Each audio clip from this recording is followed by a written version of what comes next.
مطلع القمرین سے حدیث پڑھنے لگا ہوں.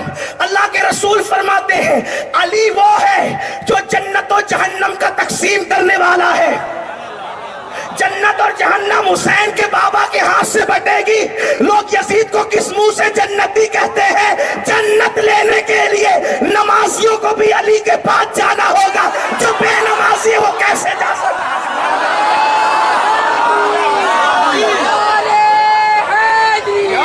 قاتلان حسین کس منہ سے جائیں گے؟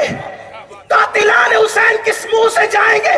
اللہ کے رسول نے فرمایا، یہ حدیث پڑھ رہا ہوں میں، مطلع القمرین کا حوالہ دیا ہے، سنیوں کی کتابوں سے پڑھ رہا ہوں نہیں بلکہ امام اہل سنت کی کتاب سے پڑھ رہا ہوں.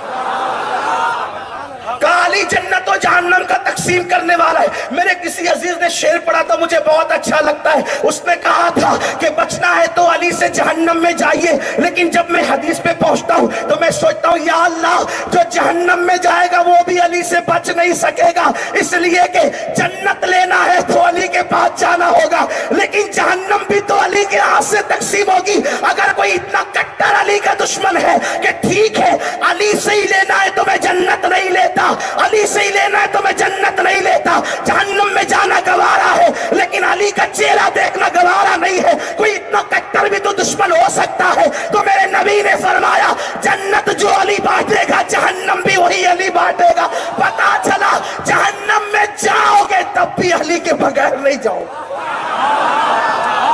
جہنم بھی لینے کے لیے، جہنم بھی لینے کے لیے علی کے پاس آنا پڑے گا. جہنم بھی لینے کے لیے علی کے پاس، یعنی پاس تو آنا ہے، ٹھکانہ کوئی چاہیے علی کے پاس آنا. دشمن بن کے آئے گا تو جہنم ملے گی لیکن لینا تو وہیں سے، جھولی تو وہیں پھیلانی. اگر ٹھکانہ چاہیے تو جھولی وہی، چاہے جہنم ہی ہو. لیکن ہم سنی ہوشیار ہے، جہنم کیوں لینے لگے؟ جیسی ہے سخی، جیسا ہے سخی ویسی عطا مانگ رہا ہوں. یہ کس نے کہا کہ طلب سے سوا مانگ رہا ہوں؟ یہ کس نے کہا طلب سے سوا مانگ رہا ہوں؟ جیسا ہے سخی ویسی عطا مانگ رہا ہوں. یہ حسین کا بابا ہے. جنت جہنم جو بانٹے گا، حضور کی حدیث ہے علی جس کو چٹھی دے گا وہی پل صراط سے گزرے گا. جس کو علی کی چٹھی نہیں ملے گی وہ پل صراط سے نہیں گزر سکے گا. لیکن سنیو ایک بات خیال سے سننا، آج چٹنگ بازی کا دور چل رہا ہے. علی کے نام پہ لوگ سیاست کر رہے ہیں، کچھ لوگ اہل بیت کے نام پہ سیاست کر رہے ہیں، کچھ لوگ صحابہ کے نام پہ سیاست کر رہے ہیں. ہم سنی سیاست کرنے والے لوگ نہیں ہیں، جس کو مانتے آخرت کے لیے مانتے ہیں. یہ اور بات ہے کہ دنیا میں بھی اس کا فیض ملتا ہے. اللہ اکبر، اللہ اکبر. اہل بیت کا نام لے کے صحابہ کو گالیاں دینا، صحابہ کا نام لے کے اہل بیت کو گالیاں دینا آج کل لوگوں کا مشغلہ بن گیا ہے. لیکن سنو سنو، یہ دونوں اتنے قریب قریب ہیں، اتنے قریب قریب ہیں. صدیق نے دیکھ کے مسکرایا علی کو تو میرے مولا نے کہا میرے بھائی ابو بکر کیوں مسکراتے ہو؟ تو کہا رات میں نبی نے کہا کہ علی جس کو چٹھی دے گا وہی پل صراط سے گزرے گا. میرے مولا نے بھی مسکرا دیا، کہا علی اب تم کیوں مسکراتے ہو؟ رات تم کو کہا علی چٹھی دے گا وہی پل صراط سے گزرے گا، اور مجھے کہا خبردار علی ابو بکر کے دشمن کو چٹھی مت دینا. اہل سنت کا ہے بیڑا پار، اصحاب حضور نجم ہے اور ناؤ ہے. اطرت رسول اللہ کی. میاں نے حدیث پڑھی انا مدینۃ العلم وعلی بابھا، میں علم کا شہر علی اس کا دروازہ. لیکن بات اتنی ہے، بات اتنی ہے، شہر میں دروازہ ایک ہوتا ہے لیکن کبھی کبھی ادھر ادھر سے گھس کر کے چور اچکے پھلانگ کر کے آ جاتے ہیں اور شہروں کی چیز اٹھا کے لے جاتے ہیں. جنہیں دروازے سے نہیں آنا وہ ادھر ادھر سے آ جاتے ہیں. ٹھیک ہے، حضور نے فرمایا انا مدینۃ العلم. توجہ، غلطی کروں تو میرے پورا علماء سے اسٹیج ہی بھرا ہوا ہے، میرے سادات بھی موجود ہیں، عرش مقام میرے سادات موجود ہیں، میرے علماء ذوی الاحترام موجود ہیں. حضور نے کہا میں علم کا شہر علی اس کا دروازہ، جسے دروازے سے نفرت ہوتی ادھر ادھر سے کود کر بھی آتے ہیں. ٹھیک ہے، چوری کر کے لے جاتے ہیں پھلانگ کر ادھر ادھر سے. حضور نے جب علم کی بات آئی، توجہ سنیو دھیان دینا، مشکل ہو رہی ہو تو بات کہنا آسان ہوگی انشاءاللہ، اور نسبتیں دل لگاؤ گے نا تو کوئی مشکل نہیں ہے. دل لگاؤ گے کوئی مشکل نہیں ہے. حضور نے جب علم کی بات کی تو کہا میں شہر ہوں اور علی اس کا دروازہ ہے. لیکن حضور علیہ الصلوۃ والتسلیم نے جب ولایت کی بات کی، انا دار الحکمہ وعلی جن بابوہا، میں حکمت کا گھر ہوں. حکمت کا شہر نہیں کہا بلکہ کیا کہا، حکمت کا گھر ہوں اور علی اس کا، دونوں کا دروازہ علی. حکمت کو کبھی مفسرین نبوت پر محمول کرتے ہیں، تفاسیر اٹھا کر دیکھیں، اور چونکہ نبوت ختم ہو گئی تو ولایت پر محمول کرتے ہیں حکمت کو. ٹھیک ہے، حکمت کو ولایت پر. علم کی بات آئی تو کہا شہر ہوں، اور ولایت کی بات آئی تو کہا ولایت کا گھر ہوں. بھائی شہر میں داخل ہونے کے لیے زیادہ پابندی نہیں ہوتی. شہر میں بھائی عبد القادر باپو کا یہ شہر ہے ناپا، کوئی آئے، مسلم آئے، غیر مسلم آئے، یہودی آئے، عیسائی آئے، اور جو ہے وہ اپنا ہے بیگانہ ہے، دروازہ بنایا، دروازے سے آئے گا تو چیکنگ ہوگی، ادھر ادھر سے گھس پھان کے آیا تو. اسی لیے علم علی کے باغیوں کو بھی ملتا ہے. علم علی کے باغیوں کو بھی ملتا ہے. دروازے سے نہیں آنا، ادھر ادھر سے چھین چھان چھپٹک اچکا پن کر کے کچھ نہ کچھ لے لیں، لیکن لے کر بھی گمراہ ہو جاتے ہیں. ورنہ اشرف علی تھانوی کس کھیت کی مولی کا نام ہے؟ ابن تیمیہ کس ذات کا نام ہے؟ بات تو اتنی ہے، اسماعیل دہلوی کس ذات کا نام ہے؟ یہ سب اچکے لوگ ہی تو ہیں. بے ادبی نہ سمجھے آپ اس کو، اس لیے کہ جو نبی کا ادب نہیں کرتے ان کی شان میں ایسی باتیں کہی جاتی ہے. ہمارے یہاں ادب اسی کو کہتے ہیں، جو محبوب کا ادب کرتے ہیں ان کا ہم ادب کرتے ہیں، جو محبوب کا ادب نہیں جانتے پھر ان کے لیے یہی ادب کے الفاظ ہوتے ہیں. تو کہا کہ علم کا شہر ہوں، یعنی کہ دروازے سے نہیں آنا چاہیں گے، ادھر ادھر سے کود پھان کر آئیں گے تو علم کی کچھ ڈلیاں لے کر بھاگیں گے لیکن فائدہ نہیں ہوگا. لیکن جب ولایت کی بات آئی تو کہا نا دار الحکمہ، میں ولایت کا گھر ہوں، میں ولایت کا شہر نہیں بلکہ گھر ہوں، اور علی اس کا دروازہ ہے. علم کا شہر کہا اور ولایت کا گھر کہا. کیا پتا چلا؟ شہر میں آنے پر زیادہ پابندی نہیں ہوتی، لیکن گھر میں اسی کو بلایا جاتا ہے جس کی شرافت پر یقین ہوتا ہے، جس کے تقوی پہ یقین ہوتا ہے، جس کی دیانت داری پہ یقین ہوتا ہے، جس کی امانت داری پہ یقین ہوتا ہے. اللہ اکبر. اسی لیے دیکھے علم کا شہر ہے، کود پھاند کر کے کہیں سے بھی لے کے بھاگ گئے. عالم تو بن گئے مگر ولی نہیں بن سکے. اور مکاتب فکر میں عالم تو بن گئے ولی نہیں بن سکے. کیوں؟ اس لیے کہ گھر پہ اسی کو بلایا جاتا ہے جس پہ یقین. بولو اتنوں سے دوستی ہوتی سب کو گھر کیوں نہیں بلاتے؟ جس پہ یقین ہوتا ہے اسی کو گھر بلاتے ہیں. اب پتا چلا دار الحکمہ میں اسی کو بلاتے ہیں جس پر یقین اور اعتماد ہوتا ہے.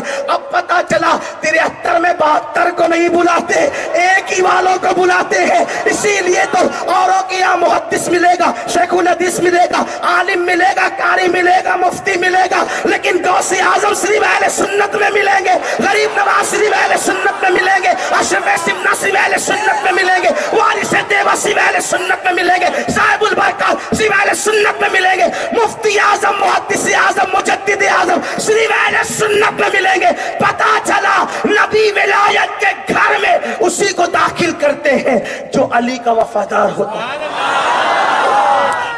اور جو گھر ہوتا ہے نا، گھر کھلا ہوا نہیں ہوتا، وہ پیک ہوتا ہے. شہر میں کود پھاند ہو سکتی ہے، گھر میں کود پھاند نہیں ہو سکتی. اس میں آنے کے لیے دروازے ہی سے آنا پڑتا ہے، اور شریف لوگ دروازے ہی سے آتے ہیں. اب پتا چلا ولی کبھی علی کے مخالف نہیں ہوئے، اور جن کو ولایت کی لذت نہیں ملی وہ علی پر باتیں کرنے لگے. وہ علی پہ بھی بات ہو سکتی ہے جس کو نبی نے کہا انت اخی فی الدنیا والآخرہ. صرف محبت میں نہیں کہا، محبت تو تھی یار، صرف محبت میں نہیں کہا، نسب بھی تو تھا، نسب بھی تو تھا، صرف محبت نہیں تھی، نسب. کہا مطلع القمرین کی حدیث ہے کہ سب الگ الگ درخت کی الگ الگ شاخیں، میں اور علی ایک درخت کی 2 ٹہنیوں کا نام. ہم دو ٹہنی ہیں جسے حضور نے دو ٹہنی کہا. اس کے بعد اللہ اللہ کیا شان ہے میرے مولا کی. صدیق اکبر کا حال تو یہ تھا افضل البشر بعد الانبیاء بالتحقیق. جب محفل میں بیٹھتے تو علی کو ہی تکتے رہتے. لوگ کہتے ہیں علی علی کیا کرتے ہیں, کہتے صدیق سے پوچھ علی علی کیا کرتے ہیں.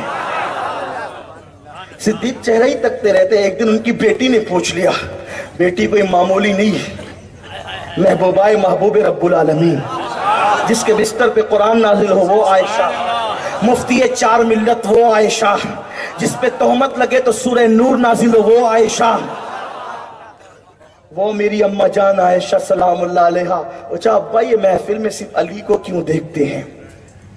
صدیق نے کہا بیٹی میں نے اپنے نبی سے سنا, ان کانوں سے سنا, علی کا چہرہ دیکھنا عبادت ہے.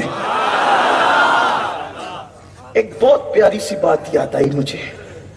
یہ 200 سال پرانی کتاب سید محمد بلگرامی رحمت اللہ علیہ کی لکھی ہوئی ہے, اس میں سے عرض کر رہا ہوں. سیدہ فاطمہ بنت اسد کہتی ہے کہ علی وہ ہیں جب یہ میرے پیٹ میں تھے. فاطمہ بنت اسد علی کی امی جان کا نام ہے. اور میں نے کتاب کا حوالہ پڑھ دیا. ہم لوگوں کو سوچتے ہیں کہ یار یہ لوگ گلو کرتے ہیں, یہ لوگ گلو. حضرت مخدوم اشرف جہانگیر سمنانی پہ بھی الزام لگا تھا. جب محمد آباد گئے تھے تو لوگوں نے پوچھا تھا خلفائے راشدین کے بارے میں کیا عقیدہ ہے. کتاب پیش کر دی اور اہل سنت کا وہی عقیدہ پیش کیا کہ افضل البشر صدیق بعد الانبیاء بالتحقیق صدیق اکبر ہے, پھر فاروق اعظم ہے, پھر عثمان غنی ہے, پھر مولا علی ہے. لیکن تینوں خلفاء کی زندگی پہ مختصر لکھا تھا اور علی کی زندگی پہ ذرا طویل لکھا تھا. اور کچھ موقع نہیں ملا تو کہا کہ دیکھو تینوں خلفاء پہ کم لکھا اور علی پہ زیادہ لکھا. جمعہ کا دن آئے گا تو اشرف پہ فتویٰ لگائیں گے. جمعہ کا دن آئے گا اس لیے کہ شاید اس دور میں ایسے جلسے نہیں ہوتے ہوں گے, ورنہ وہ جلسہ ہی کر لیتے, کوئی کانفرنس ہی کر لیتے. جمعہ کا انتظار نہیں کرتے, جمعہ کا انتظار نہیں کرتے. لیکن بہرحال اس طرح کے جلسے شاید نہیں ہوتے تھے اس دور میں, تو کہا ٹھیک ہے جمعہ کے دن فتویٰ لگائیں گے. لوگوں نے کہا حضرت مختوم کو, کہا ٹھیک ہے جمعہ آنے دو. جمعرات کی رات گزری, جمعہ کی صبح طلوع ہوئی تو اتنا برسا کہ کوئی جمعہ بھی نہ پڑھ سکا, مسجد میں جا نہیں سکے, پانی بھر گیا پورا. پھر کہا چلو اس جمعہ نہیں تو آئندہ جمعہ تو لگائیں گے نا فتویٰ. اس لیے کہ کچھ لوگوں کو شوق ہوتا ہے, کچھ لوگوں کو شوق ہوتا ہے کہ جب سائیکل خریدی ہے تو چلنی ہی چاہیے چاہے غلط ہی جگہ چلے.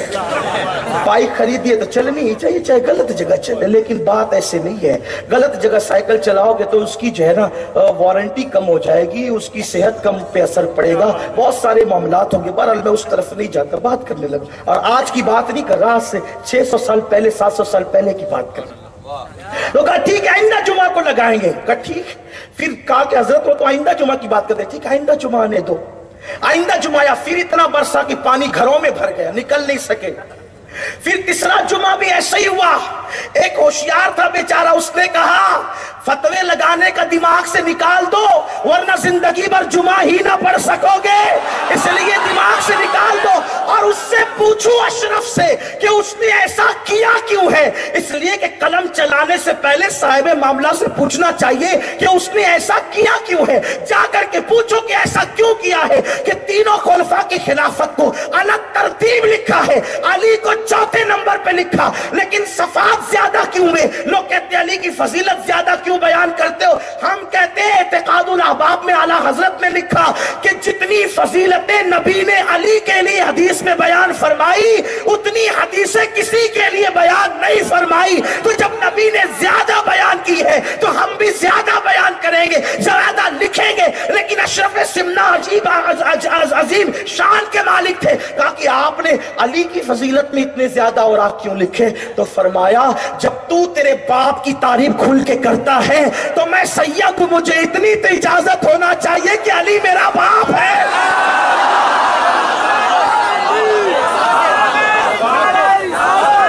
علی باپ ہے سیدوں کا. جب تو اپنے باپ کی اتنی تعریف کرتا ہے تو کم سے کم بیٹوں کو تو اتنا حق ہے نا, بیٹوں کو تو اتنا حق ہے نا. اور پھر یہ الگ بات ہے کہ اوروں کے بیٹے بھی شان والے ہوئے لیکن کوئی اس شان